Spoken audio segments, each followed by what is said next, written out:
Las funciones trigonométricas son funciones que se obtienen a partir de las razones trigonométricas, ¿sí? Las funciones trigonométricas que vamos a estudiar son seno, coseno, tangente, cotangente, secante y cosecante. De esas 6, 3 son mucho más importantes, seno, coseno y tangente, y las otras 3 pueden obtenerse a partir de estas que están redondeadas aquí en rojo. Las razones trigonométricas salen de, bueno, medir triángulos, ¿sí? La palabra trigonometría significa medición de triángulos, el tri deriva de 3 lados. Entonces, ¿cómo definíamos las razones trigonométricas? Esto también es un repaso. Seno, coseno y tangente son temas que sean de precálculo, se han visto en el colegio secundario, pero también nunca está de más repasarlos. Entonces, supongamos un triángulo rectángulo, aquí en rojo, aquí tenemos en C está el ángulo recto, y este es el ángulo alfa sobre el cual vamos a calcular el seno, el coseno, la tangente, y también conocemos que la hipotenusa vale C, nuestro cateto adyacente vale B y nuestro cateto opuesto vale A, y acá este punto B, bueno, está ubicado sobre un círculo, es un círculo que tiene como radio el valor de la hipotenusa, el valor C. Es un círculo, uno podría seguir esta trayectoria circular y armar un círculo todo alrededor de radio C. Entonces, por definición, o sea, se define de esta manera, el seno del ángulo alfa es A sobre C, es el cateto opuesto sobre la hipotenusa, o bien BC, o sea, es el segmento BC, sobre el segmento AB. En el caso del coseno, bueno, es el cateto adyacente sobre la hipotenusa, y en el caso de la tangente es el cateto opuesto sobre el cateto adyacente. El tema de la tangente se asocia a la pendiente de la recta, entonces la tangente de alfa es la pendiente de la recta que pasa por los puntos A y B, ¿sí? La recta que pasa por estos dos puntos, por el centro del círculo y por el punto B, tangente de alfa es la pendiente de esa recta. Bien, esa es la definición de pendiente. Entonces, una vez hechas estas definiciones, estas son las 3 razones trigonométricas más conocidas. Nosotros podemos definir cotangente, secante y cosecante como los opuestos, digamos, como los recíprocos, quiero decir, de estas otras 3. Entonces la cotangente es 1 sobre la tangente de alfa, entonces será, bueno, B sobre A, cateto adyacente sobre cateto opuesto, y de forma similar la secante es 1 sobre el coseno y la cosecante es 1 sobre el seno.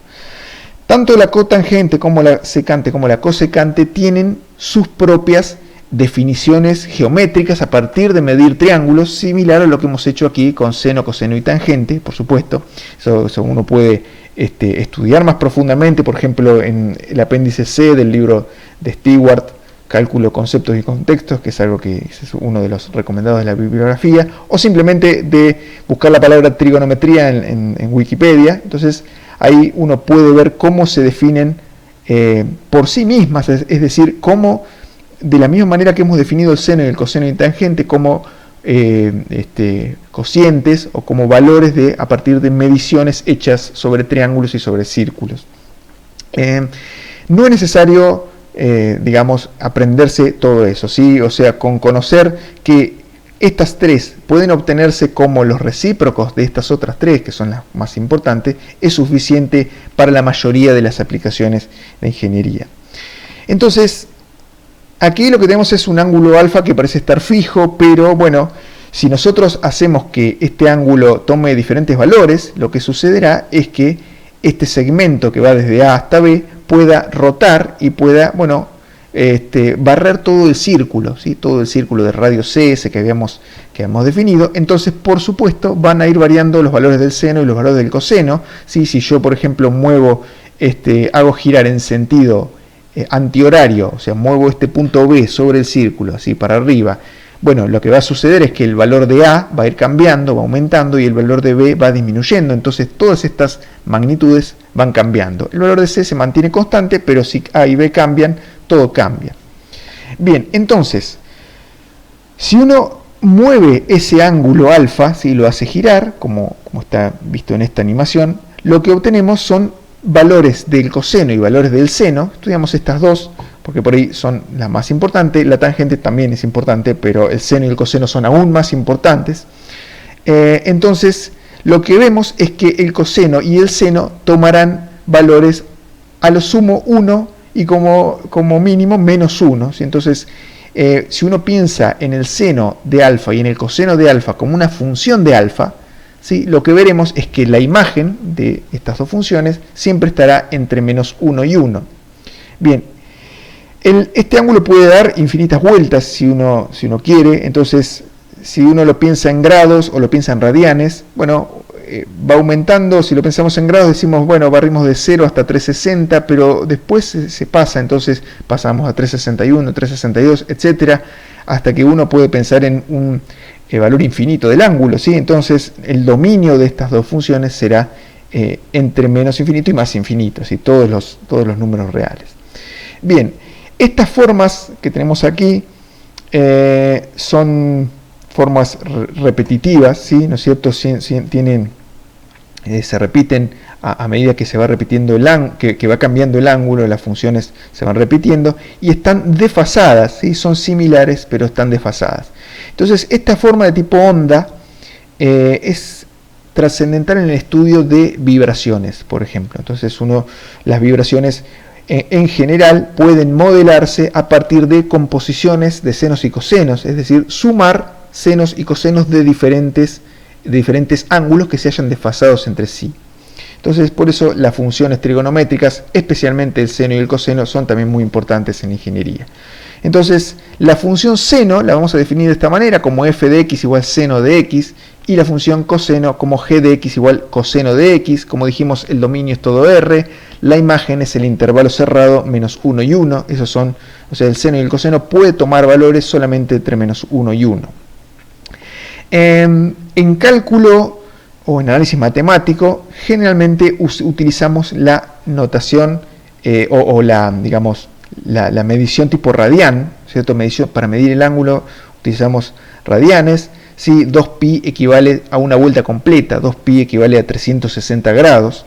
Entonces, x siempre va a tomar valores en radianes. En general, salvo que se diga lo contrario, en general tomamos valores de radianes. Entonces, fíjense lo que sucede, que la función seno arranca en 0, ¿sí? Lo que tenemos aquí, y hace una onda y empieza a repetirse, o vuelve a pasar nuevamente por el 0, primero en pi, y luego en 2pi, y aquí vuelve a repetirse. Entonces, la onda se repite cada un periodo de 2pi. Bien. Con el coseno sucede algo similar. La onda se repite cada un periodo de 2pi, pero lo único que pasa es que el coseno arranca en 1, ¿sí? Arranca en 1 justamente solamente por la definición que hemos hecho de seno y coseno, ¿sí?